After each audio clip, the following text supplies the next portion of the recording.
नमस्कार, live series के night bulletin दिन भर बिहार में आपका स्वागत है। खबरों की शुरुआत करेंगे, लेकिन उससे पहले एक नजर डालते हैं आज की सुर्खियों पर। सदन में तेजस्वी नीतीश की इशारों में हुई बात। राबड़ी ने विधान परिषद में की मिथिला राज्य की मांग। चिराग बोले सीएम की कृपा से बाहर आए हैं आनंद मोहन। चेतन आनंद का पलटवार, कहा चिराग एनडीए में है कि नहीं। पप्पू यादव तुझे बुलेट प्रूफ गाड़ी में भी मार देंगे, एमपी को धमकी। आरजेडी को झटका, एमएलसी अशोक सिंह ने जेडीयू को दिया समर्थन। ब्रिटिश उच्चायुक्त ने सम्राट चौधरी से की मुलाकात। भाजपा कार्यालय में संगठनात्मक बैठक में महामंथन। पटना में दबंगों ने पुलिस पर चढ़ाई गाड़ी, वीडियो वायरल। गया में बम विस्फोट, 2 बच्चे घायल, हालत नाजुक। अब खबरें विस्तार से। बिहार विधानसभा के शीतकालीन सत्र के तीसरे दिन विपक्ष ने सदन से बाहर जोरदार हंगामा किया, लेकिन सदन के अंदर का नजारा कुछ अलग था। सीएम नीतीश और नेता प्रतिपक्ष तेजस्वी यादव ने इशारों में बातचीत हुई। अंदर की बातचीत की चर्चा बाहर भी खूब हुई। दरअसल सदन में तेजस्वी यादव ने सीएम नीतीश की बंडी की तारीफ की।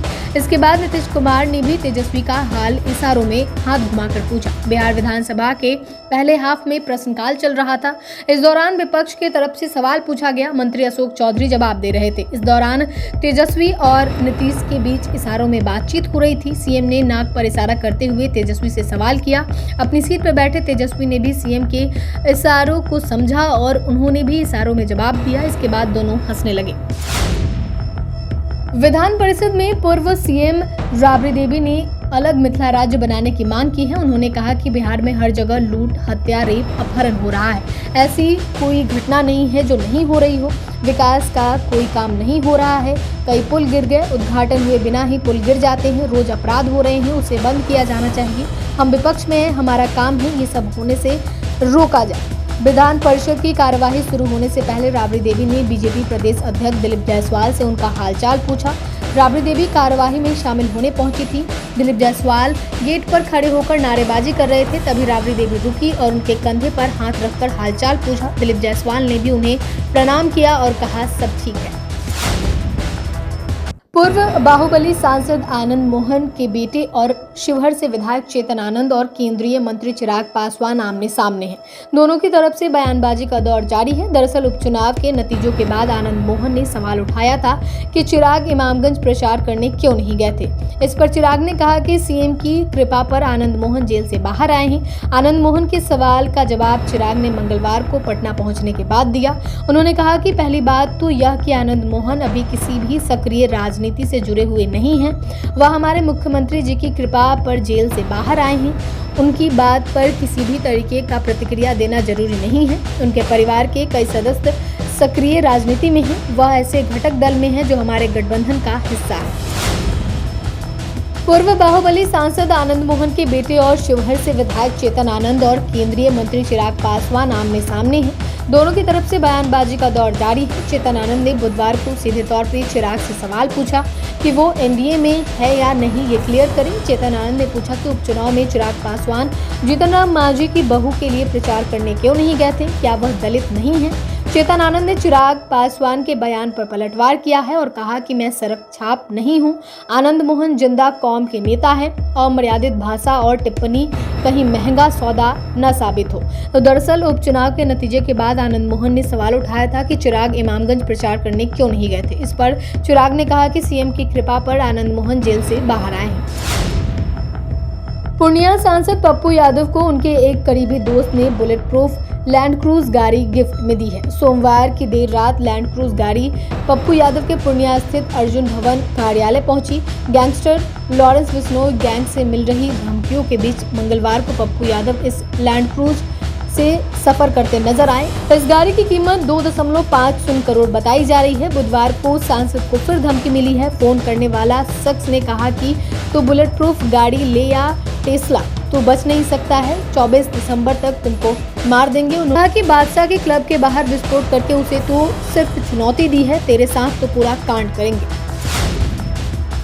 बिहार के सियासी गलियारे से बड़ी खबर सामने आ रही है। लालू प्रसाद की पार्टी आरजेडी को मगध क्षेत्र में एक और बड़ा झटका लगा है। दरअसल बिहार विधान परिषद की कार्यवाही शुरू होने से पहले एमएलसी अशोक कुमार ने जेडीयू को समर्थन दिया। नवादा स्थानीय प्राधिकार से निर्दलीय विधान पार्षद अशोक कुमार जेडीयू खेमे में बैठे, जिसे लेकर सियासी गलियारे में खूब चर्चा हो रही है। दरअसल अशोक कुमार ने सभापति को पत्र लिखा था कि वो चाहते हैं कि वो जेडीयू खेमे में जाकर बैठे, जिसके बाद सभापति ने उनकी मांग को देखते हुए उन्हें जेडीयू खेमे में बैठने की मंजूरी दे दी। आपको बता दें कि अशोक कुमार यादव पूर्व विधायक राजबल्लभ यादव के भतीजे और नवादा में राजबल्लभ यादव का एक अलग रुतबा है।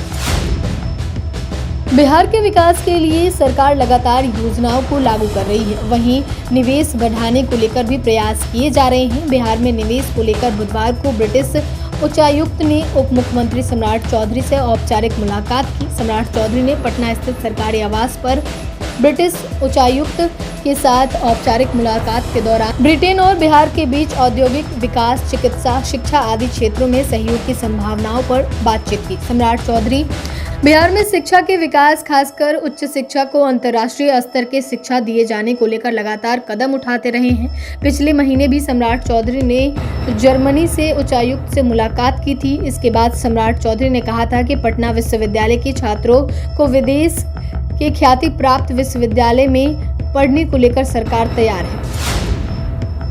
भाजपा कार्यालय में संगठन की बैठक चली। इसमें भाजपा प्रदेश अध्यक्ष दिलीप जायसवाल, भाजपा प्रभारी विनोद तावरे, संगठन मंत्री नागेंद्र कुमार, उप मुख्यमंत्री सम्राट चौधरी और विजय सिन्हा के साथ संगठन के सभी बड़े नेता मौजूद रहे। भाजपा प्रदेश अध्यक्ष दिलीप जायसवाल ने कहा कि हमारी पार्टी के संगठनात्मक बैठक चल रही है। पिछले 1 महीने से संगठन में महापर्व चल रहा है। उन्होंने आगे कहा कि पहले प्राथमिक सदस्यता हुई है, फिर सक्रिय सदस्यता हुई। अब हम लोग बूथ स्तर कमेटी का गठन, मंडल का गठन, जिला कमेटी के गठन के बारे में हम लोगों ने गुरु मंत्र देंगे, कार्यशाला में बताएंगे। यही संगठन 2025 चुनाव का फौज होगा। सेना की तैयारी हो रही है, इसके बाद प्रशिक्षण होगा। इससे भाजपा का सेना और भाजपा का फौज कहते हैं, उसी की तैयारी चल रही है।